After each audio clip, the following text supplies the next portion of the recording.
Pushkin.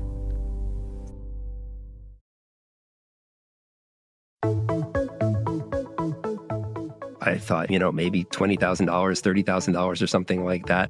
This is Josh Greene. You might remember him from a past episode of The Happiness Lab that we recorded last year. Josh is a psychology professor at Harvard, but he didn't come on the show just to talk about scientific studies. Josh wanted your money and my money. And wow, were we generous. It was clear early on that it was going over $250,000. I was like, oh my gosh. I was just absolutely blown away. And it wasn't just like it was a bit more than I expected. It's just stunning in the most delightful way. Josh is a proponent of what's been called effective altruism. He thinks each and every one of us should be trying to help, and in some cases even save, the lives of the people around us whenever we can. And he's found that one of the best ways to do that is not just by donating money to charity, but by making sure that every cent we donate counts. That's why he set up a new website called givingmultiplier.org, where you can give money to your favorite cause at the same time as you donate to the most effective charities on the planet. Ones where just a few of your dollars will stop someone from going blind or catching a deadly illness. I think people are kind of stunned to learn how much farther your money can go, how much more impact you can have if you can pick the right charity, right? I mean, people think like, oh, if you gave twice as much, that would be doing a lot more. But if you choose wisely, you can have an impact that's 100 times more or 1,000 times more, supporting the kind of charities that really get a lot of bang for their buck or address issues that are of just enormous importance and where we have some ideas about what we can do to prevent catastrophes and things like that. So last year, following the post-Thanksgiving consumer bonanzas that are Black Friday and Cyber Monday, Josh came on the Happiness Lab for the lesser-known holiday of Giving Tuesday. He offered us a chance to spend on other people in a way that can have an extra big impact. He shared the URL givingmultiplier.org/happiness-lab that we could use to donate both to a cause of our choice and to one of those effective charities identified by experts. Givingmultiplier.org also matched some of our donations. I went to the website and gave, and so did members of the production team and many listeners who heard Josh on the show. All of us felt a little happier, having done some good in the world. But I didn't quite realize just how much money we'd all raised and how much good we'd really done. I was stunned. Your audience just has this sweet spot of heart and head, right? People who really care and not only want to feel better in their own lives, but really want to improve other people's lives, but also get that the world is complicated and that you need to think and you need to do research and you need experts who can guide you. And I think that magic combination is just, comes together in the Happiness Lab podcast and with the listeners. I'm not going to tell you the exact amount of money we collectively donated quite yet, because where would be the fun in that? First, I want to dive into the science of giving and the powerful link between donating to a good cause and boosting your own well-being. Because the science shows that giving money to help someone else often feels better than keeping it for ourselves, no matter how much that goes against our intuitions. Our minds are constantly telling us what to do to be happy. But what if our minds are wrong? What if our minds are lying to us, leading us away from what will really make us happy? The good news is that understanding the science of the mind can point us all back in the right direction. You're listening to The Happiness Lab with Dr. Laurie Santos.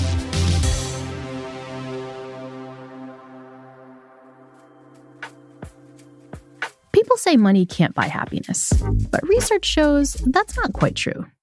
We can use our money to buy ourselves out of pesky tasks we prefer not to do and free up our time to spend with more enjoyable activities and more enjoyable people. This is Lara Aknin. You know those meal prep services you hear advertised on podcasts a lot? Lara decided to try one out when her sister-in-law bought her a voucher. I remember thinking this will be fun to try for a week or two. But I have been so pleasantly surprised by how this has freed up my time. I don't need to meal prep as much. I don't need to deal with buying all those groceries. I also don't need to do all the pesky chopping that is often involved and hard to do with a 4-year-old kind of tugging at my sweater. So I have been a firm believer of using my money to buy myself out of meal prep over the last few years. And it has brought me happiness and probably relieved a lot of frustration at the same time. We often assume that buying ourselves things, new clothes, a shiny car, or a nicer cell phone, will bring us happiness. But acquiring new possessions doesn't feel as good as we usually hope.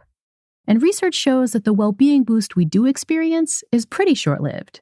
But research also shows, as Lara has found, that using money to buy time can lead to a boost in well-being. But as a professor of social psychology at Simon Fraser University, Lara has begun studying an even more surprising way to trade dollars for happiness. And that way, well, it involves just giving those dollars away. Lara's research examines the psychological consequences of what's known as prosocial spending. I asked Lara exactly what counts as prosocial spending. Well, it can take a very formalized approach where we might be donating money to our favorite charity on a one-off occasion. It might be something that is more systematic where we have payroll deductions each month. Or it can be in many ways that are much more interpersonal. So it could be treating a best friend to coffee or taking a new colleague out for dinner. It doesn't need to be large and substantial, but in any way kind of using our money to benefit other people. And so how have we figured out that this is really good for our happiness? Start with some of the correlational studies that you and others have worked on. People who use their time in generous ways tend to report higher levels of happiness. In fact, there are large international surveys that have documented this for quite some time. But over the last couple of years, my colleagues and I have tried to examine whether people who use their money to help others might also report being happier. And so in one of our first papers on this topic, we recruited a large sample of over 600 participants and asked them to simply tell us how they spend their money in a typical month. To avoid the painstaking detail of listing and going through bank accounts, we asked them to simply give us estimates of how much they spent on. One category was bills and expenses. Another category was gifts for themselves. Those were both considered kind of personal directed spending, so spending on oneself. But we also asked about two pro-social categories. One involved spending money on others by way of gifts, and the other was charitable donations. And using those monthly estimates, what we did was we also looked at people's happiness reports and saw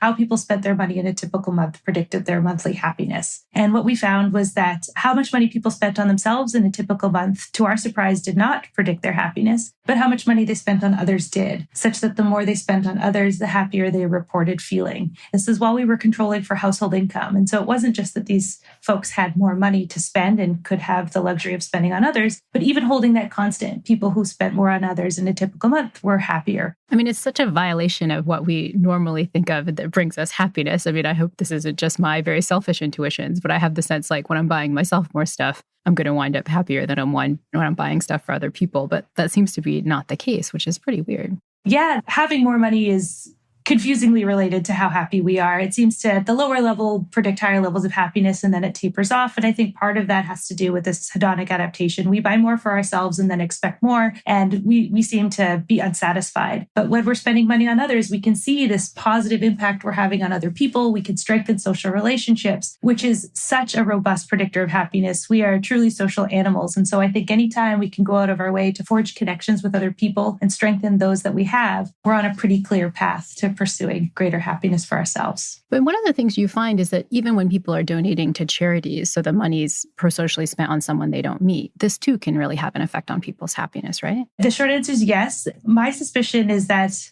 it might be kind of an overfiring of this response. So I think in many of our lives, and especially through our ancestral past, many times we were often giving in face-to-face ways in which we could build these relationships and see the positive impact of our gifts. And sometimes charities, even when we don't give face-to-face and we don't know the beneficiary, charities can still do a very good job of translating how they're going to use this money to help other people. There are some charities that do a fantastic job of that, and others where it's almost as if you're giving into the ether and into the black hole. And in those situations, I think giving can sometimes fall a little flat. When we can imagine or get some feedback on how our gifts are helping other people, even when there's this disconnect and we're not forging a relationship with someone we might ever receive from or receive back from in the future, we can still feel really good about giving. And so the results we've been talking about so far are all correlations. And as nerdy scientists, we tend to always use this phrase that correlation does not equal causation. So to really find out if pro-social spending boosts our well-being, we have to do an experiment. But this is something that you've actually done. It's sort of forced people to spend pro-socially, as it were. Yeah. In fact, we've done it lots of times now. And it's one of my favorite parts of the job because, we've done this in different ways. And so in some of our big experiments, what we do is we bring students into the lab and they sit privately by themselves. And it's this intricately designed study. But the heart of the matter is that people report their baseline levels of happiness, and then they receive this extra small windfall of money, usually around $3. And so we're not talking large amounts here. And we tell people that with this money, they can purchase a goodie bag that is filled with edible treats like juice or chocolate bars, and they get to pick what they'd like to put in this goodie bag. And then using an experimental method, we randomly assign some people to a personal condition where they're told that if they buy this goodie bag, it's for them to keep and they'll pick it up at the conclusion of the experiment. But at the other condition, people are randomly assigned to this pro-social spending condition where we tell them that their goodie bag will be donated to a sick kid at a local children's hospital. It's important to let people feel that there is a true choice. And so they are allowed to keep the money for themselves. But I would say 97% of people across these large studies choose to purchase the goodie bag in both conditions. And so almost everybody follows through with a personal or pro-social spending purchase. They go, they see the goodie bag purchased, and then they return back to their seat and privately report how they're feeling. And what we find time and time again is that people who purchase basically the exact same items for a sick kid at a local children's hospital report feeling higher levels of happiness than people who buy the same items for themselves. Which is really cool, right? Because it's exactly the same item, right? It's the same purchase. Everybody's purchasing the goodie bag, but if you don't get it, right? If you don't personally benefit from the goodie bag, it winds up improving how you feel. Yeah, and we do. I mean, for what it's worth, we certainly do go deliver these goodie bags. I think it's important that people actually see the goodie bag. They physically see it packaged, and so they don't think we're pulling the wool over their eyes. They've gotten to make the choice that they want to give, which is, I think, an important precondition for feeling good about giving. But they can also really imagine how their gift is going to help another person, because this goodie bag is very tangible. It's visible in front of their eyes, and they know where I'm based in Vancouver, there's a very well-recognized and well-respected local children's charity, and we name that one in particular. And so I think most of our participants can imagine this goodie bag and how it might really brighten the day of someone who's experiencing a very tough time. And so you mentioned doing these studies in Vancouver, and I think that's kind of important too. I think sometimes when we talk about the kinds of things we can do to improve our well-being, there's always this worry that, well, yeah, that might work for, American or Canadian folks, but, is this really the kind of thing that's true cross-culturally? And I think one of the things that's amazing about your work is that you haven't done the thing that many social scientists do where you just test people around you. You've actually tried to look at whether or not pro-social spending works across the world. And so what have you found? We have found that there is some consistent evidence for this finding around the world. So my colleagues and I have really, like you say, tried to go out of our way and try to test our understanding of how far this relationship might expand. And what we have argued is that this might represent what we call a psychological universal. So finding that is detectable in most humans around the globe. And so to test this question, we have run experiments in South Africa, in Uganda. I've traveled to a small village in Vanuatu where there is no running water. There's no electricity.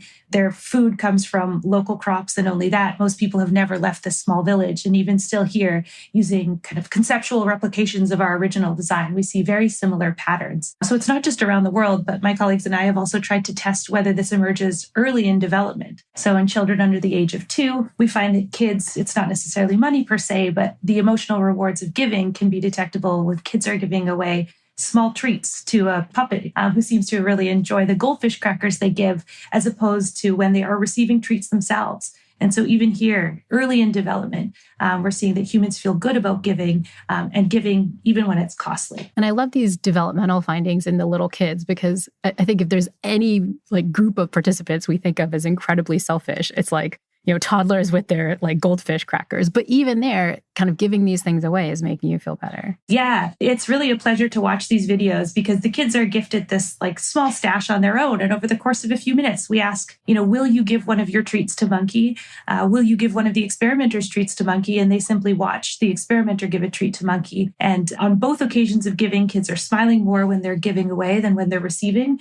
But in our Vancouver-based study, we also found, and Vanuatu, we also found that kids smiled more when giving away a treat that belonged to them than an identical treat that did not. And I think that's a really critical comparison because kids are giving the same treat to the same person who responds the exact same way. And the only key difference is whether it costs them something. And it's in that occasion when they are smiling more. And so I think that provides us some clues to the idea that this might be a really emotionally rewarding activity. It kicks in the most when we need it, and that is to build these relationships. And you're also finding that this relationship between pro-social spending and happiness kicks in at work and in our paychecks. So talk to me about some of the employee bonus studies you've been working on. Sure. So my colleagues and I have run a few studies trying to examine how generosity might play out in the workplace and whether giving in this context, which is often considered a little bit more of a volatile, personally focused domain, can have similar benefits. So in some experiments, we have given on both work teams, but also sports teams, we've randomly assigned people to either spend small bonuses on themselves or spend them on colleagues. And generally speaking, what we find is we replicate the emotional rewards of giving. So when people give to others, they report higher levels of happiness than when they spend on themselves. But not only that, the recipients report higher levels of happiness, but also their teams win or are more productive. And so I think what this is suggesting is that this is building relationships and building a positive atmosphere. And so we've argued that perhaps there might be ripple effects of generosity that exist beyond the giver, and not just to perhaps the obvious recipient, but just people in the vicinity who have the opportunity to kind of bask in the glow of the kindness that is around them. And another one of the ripple effects you've identified is that the act of pro-social spending, once our happiness gets boosted, that seems to affect our generosity too, right? That's right. So there seems to be this really fascinating and heartwarming positive feedback loop between generosity and happiness. And so what we found in our research is that when people spend on others, they report feeling higher levels of happiness than when they spend on themselves. But in turn, those higher levels of happiness encourage subsequent acts of generosity. And so while a one-time act of giving may wax and wane over time, it doesn't necessarily persist indefinitely, but it puts us on a path to build better relationships and continue doing acts of kindness. This feedback loop of generosity is great. When you give, it feels good, and so you give again, and then you feel even better, and so you give again. But Lara's research also suggests that there are some ways of spending money on others that can lead to an even bigger happiness boost. We'll see what those extra well-being boosting methods are when the Happiness Lab returns in a moment.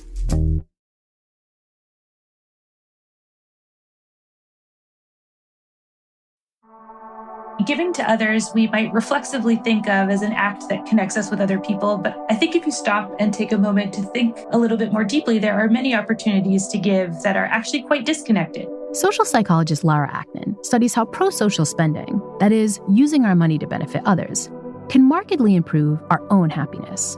But she's also found that not all pro-social spending is equal. Some types of giving can give us a bigger happiness bang for our buck than others. Consider, for example, the differential mood boost we get from merely giving versus connecting with the people we're helping.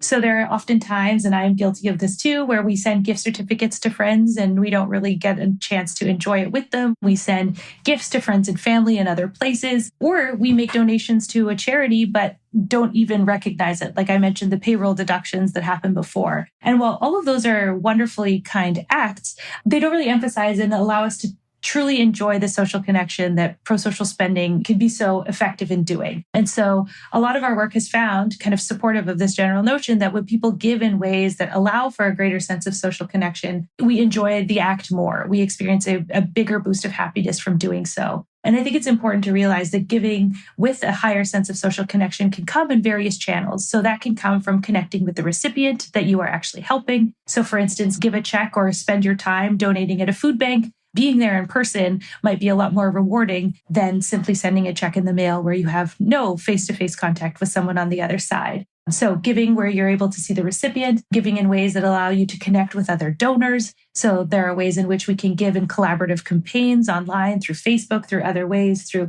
just even my home department here often gives in large charitable endeavors. And so knowing that I'm giving with my colleagues and grad students is often very rewarding. And sometimes just connecting with a cause at large. So kind of situating ourselves in these ways that are more connected usually lead to larger emotional rewards from giving. And that's great that you pointed that out, because I think one could hear this work and think like, oh, well, the best way to give is to someone who's like my best friend or I'm really close to. But we can actually connect with recipients who we might not know as long as we're connecting with the cause itself, it sounds like. That's right. In fact, in one early study on this, my colleagues and I ran a study where we endowed students with a $10 payment for participating in a study, asked them if they'd like to donate to a subsidiary of UNICEF. And in one condition, participants were told that which was true, the research assistant disclosed that they were personally interested and really connected with this charity. And in the other condition, this personal connection just remained silent. And what we found was that in general, people gave equal amounts of money across the two conditions, but in the condition where people were giving to someone who was personally affiliated with the cause, the more they gave, the happier they reported feeling. Meanwhile, the emotional rewards of giving were almost flatline in the other condition. And so sometimes when we're giving in disconnected ways, we might really rob ourselves of these emotional rewards. Another thing you found that's super important for the kind of happiness benefit that comes from pro-social giving comes from our autonomy in giving. What do you mean by autonomy here? Yes. So usually autonomy is referred to whether people themselves have had the opportunity to make the decision that they want to give, that they are experiencing a sense of volition and personal choice,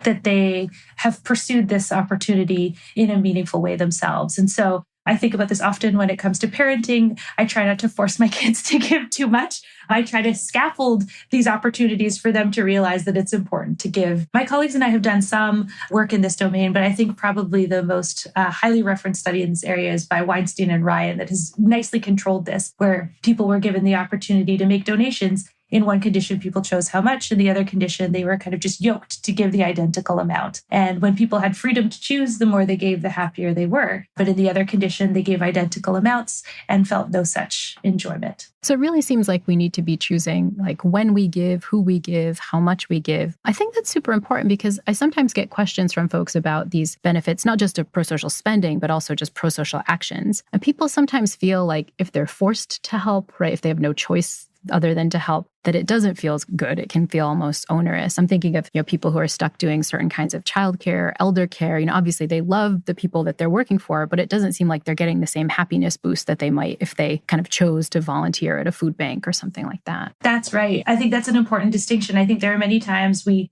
engage in generous acts, but sometimes through a sense of obligation. There is a bit of work suggesting that sometimes just even scaffolding what feels like a sense of choice can be productive in this domain. So you can say you don't need to do this, but it's your choice to decide if and how and when you'd like to give. Kind of offering a little bit of flexibility in how or when or why can free people up to regain some of this personal control that can make giving a lot more rewarding, less of a tedious task and more like something that they will enjoy and remember. I think that's really key because we forget that the way we frame things can be really powerful for how we think things are working. Even just reminding yourself, it's a choice that I'm spending my time doing this, or, I've chosen to do this. Like that can have a powerful effect on just the sense of autonomy we feel, and therefore maybe the well-being boost that we get from engaging in those actions. A third sweet spot you found in this domain of pro-social spending boosting our happiness comes when we see that what we've done has a real impact. Why is impact so important to our psychology and to our enjoyment? That's a great question. I think people enjoy giving when it is more impactful because it helps them realize that they haven't just chosen to let go of a resource that is valuable to them, but that is having a clear and positive, improving someone else's life. And so there are opportunities where I think we want to see that we're effective in pursuing our goals. But even beyond that, I think we want to see that we have measurably improved the lives of others. And when we are given clear evidence of that, we usually feel much better for it. So I think there are some charities that do a fantastic job of this. I remember at one point in my life, I was living in New York, and there was a local organization that would collect clothing for women who were returning to the workplace. And you could see with every outfit you donated, how many women it would help and how they would rearrange the outfits to return as many women as they could to the workforce. And essentially, there was an online pro-social calculator, and I thought that was a brilliant idea. And so kind of offering that as an incentive or kind of an opportunity for potential donors to see what they can do is a really effective tool. There are also some charities that do this brilliantly after the fact. One of my favorite examples is Donors Choose, which is a website that allows people to give and support teachers all across the United States and perhaps even more broadly with specific needs that they require for their classroom. So if a teacher is in need of new software to teach programming to sixth graders, here's what they need. And they're often from lower income parts of the country where the school district is unable to do so. But also what happens afterward is usually the students and the teachers write handwritten notes to the donor. We have used this in many of our studies, and it is one of the most touching things to see. I realize that some charities don't have an easy sell in this regard. I mean, if sometimes you're buying or protecting an acreage of land, and that isn't as easy of a sell to show how your actions have made a difference. But I think there are many times in which we can find this for ourselves by sometimes giving in person, or sometimes even just, like we said before, kind of circling back to the people who have dedicated their lives and their energy to this pursuit. And that too can be a huge mood booster. So I love Donors Choose, but I think one of the things we've realized in past episodes is that the kind of way we donate kind of matters too in terms of its impact. There might be things that don't feel really impactful in the moment, like we might not meet the recipients, but they might be doing a tremendous amount of good. And so do you think reflecting on that form of impact might also help us get more of a happiness benefit too? Yeah. So sometimes we might not have the physical proof in front of us. Sometimes we may not be able to connect specifically with the recipient or a proxy thereof. Sometimes we have to rely on some mental calculations to try to imagine and take us one step further. I think there might be individual differences in to what extent people are able to do that, but I think we might be able to kind of mentally time travel, if you will, or at least mentally transport ourselves to imagine how these gifts might be helping other people. And I think the extent to which we're doing that would probably unlock a lot of emotional rewards. What's so amazing about your research, Lara, is that you're constantly doing work showing that giving money away, not spending money on yourself, is a better, more happiness-inducing way to spend money. I mean, do you get pushback on that? Sometimes, although it's interesting because I seem to receive pushback from both ends. On the one side, there are folks, sometimes economists and business folks or business students who say, like, this seems crazy. I'm not sure why anybody would find enjoyment in spending some of their limited financial resources on other people, limited or otherwise, I should say. And I try to show them the data and argue, as we've talked about here, that humans are social creatures and this provides a meaningful route to connect with other people. However, I also receive pushback from the other side where people email and call and say, well, this is obvious. We didn't need your work to make the point. Thank you very much. My grandmother told me this when I was 4 and she was right. And to that, I say, I'm glad. I'm glad this seems like an intuitive reaction to many people. I think to a certain extent it is. I think at a high level, we appreciate and gather that doing nice things for others gives us this warm glow and it's a nice thing to do. But I think when push comes to shove and we see it in the data, when we ask people, what do you think will make you happier? And specifically when it comes to money, I think money is kind of a complicated psychological phenomenon where people seem to focus more inward than outward. But when we ask people, given $5 or $20 and the choice to spend on yourself or others, what do you think will make you happier? The overwhelming majority of people think that they would be happier spending on themselves. And so in some ways, this is counterintuitive, and in some ways it isn't. And my goal with a lot of this research is to try to understand how robust this relationship is. And it seems to be quite robust, but also to make giving as rewarding as possible so that we kind of kick most people onto these positive feedback loops where they're feeling good about doing it and more likely to do it in the future. Lara's work really got me thinking. When we pointed all of you towards Josh Greene's Giving Multiplier website last year so that you could donate to the most effective charities around, we never really updated you on just how much money we raised together as a community and what good that money did around the world. So I decided to invite Josh back so he could share the good news himself. The response from this audience was just unbelievable. So I can just because you actually nerded out and brought the numbers. I haven't seen them yet. You're going to tell me these for the first time. Yeah. All right. So we'll just get to the headline numbers. So the total raised, the people who used the code and the people who I could identify by their comments, I'm sure I didn't catch every last person, with the matching funds added on top, raised $470,000. Oh my gosh. Close to $500,000 just from your listeners over less than the last year. So I was just floored. Unbelievable. That's amazing. That makes me want to cry. Listeners, y'all are amazing. Thank you so much. Yeah. But one of the great things about Giving Multiplier is that we can not just say, oh, that's almost $500,000. Right. You can actually put it in terms of the effectiveness, the impact that this money is having, right? Yeah. So, over $250,000 is going to the super effective charities on our list. And I can just, give some examples of that. So the Against Malaria Foundation, one of the most tried and true methods for just doing huge amount of impact with your dollars is distributing anti-malarial bed nets. This is a huge cause of death, mostly in sub-Saharan Africa. And Happiness Labbers, with the matches, gave $38,000 to the Against Malaria Foundation, which, in the world of philanthropy, that might not seem like a huge amount. But first of all, that's just a small amount of what you folks did overall. That's just one out of these 9 charities. But, each malaria net costs about $5 all in to sort of buy and distribute. So we're talking about, something like 7,600 nets or something like that. And when you look at that number, you can imagine that can do a lot of good. I will preface what I'm about to say by saying that a lot of people mistakenly think that it's really, really, really cheap to save somebody's life. So Lucius Caviola, my collaborator on this, has done research showing that a lot of people think it's like $100 or $150 because you've seen ads, over the years, oh, you could save someone's life for $100. It's not quite that easy, right? But it's not anywhere close to impossible either. So my best guess estimate, and this is a very rough estimate, and GiveWell is very clear that these are rough estimates, distributing 7,600 malaria nets, which is what this amount should buy, you would expect that to save something like 7 people's lives, mostly children, And the effectiveness there is going to vary by region, which is going to vary by season. So, there are a lot of nerdy caveats with this, but we're really talking about is just the part of the donations that went to the Against Malaria Foundation, which is just, a small part of what this audience has done, clearly saving a life, whether it's 2 or 7 or 10 or 20. And that's for real. I mean, that's really based on rigorous research going back many years. So that, to me, that's just unbelievable. And that's just one part of, what you've done. The science suggests that every one of you who went to givingmultiplier.org/happiness-lab and donated probably bought yourself a little happiness boost. But the fact that we all together raised nearly $500,000 has made me really, really happy. I cannot stop thinking of all the lives we've improved and maybe even saved. Happiness Lab listeners, I'm so proud of us. So let's do it again. If you gave last time and felt a happiness bump, why not get into that positive feedback loop Lara was talking about? Head back to givingmultiplier.org/happiness-lab and give whatever you can again. And if you're still not convinced of the personal benefits of pro-social spending, you can head to givingmultiplier.org/happiness-lab and run the experiment for yourself.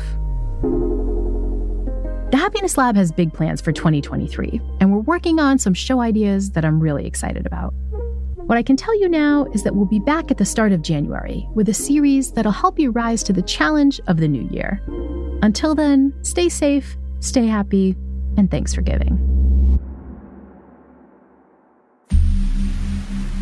The Happiness Lab is co-written and produced by Ryan Dilley, Emily Ann Vaughn, and Courtney Guarino. Joseph Friedman checked our facts. Our original music was composed by Zachary Silver, with additional scoring, mixing, and mastering by Evan Viola. Special thanks to Mia LaBelle, Heather Fain, John Schnars, Carly Migliori, Christina Sullivan, Maggie Taylor, Eric Sandler, Nicole Morano, Royston Preserve, Jacob Weisberg, and my agent, Ben Davis. The Happiness Lab is brought to you by Pushkin Industries and me, Dr. Laurie Santos. To find more Pushkin podcasts, listen on the iHeartRadio app, Apple Podcasts, or wherever you listen to your podcasts.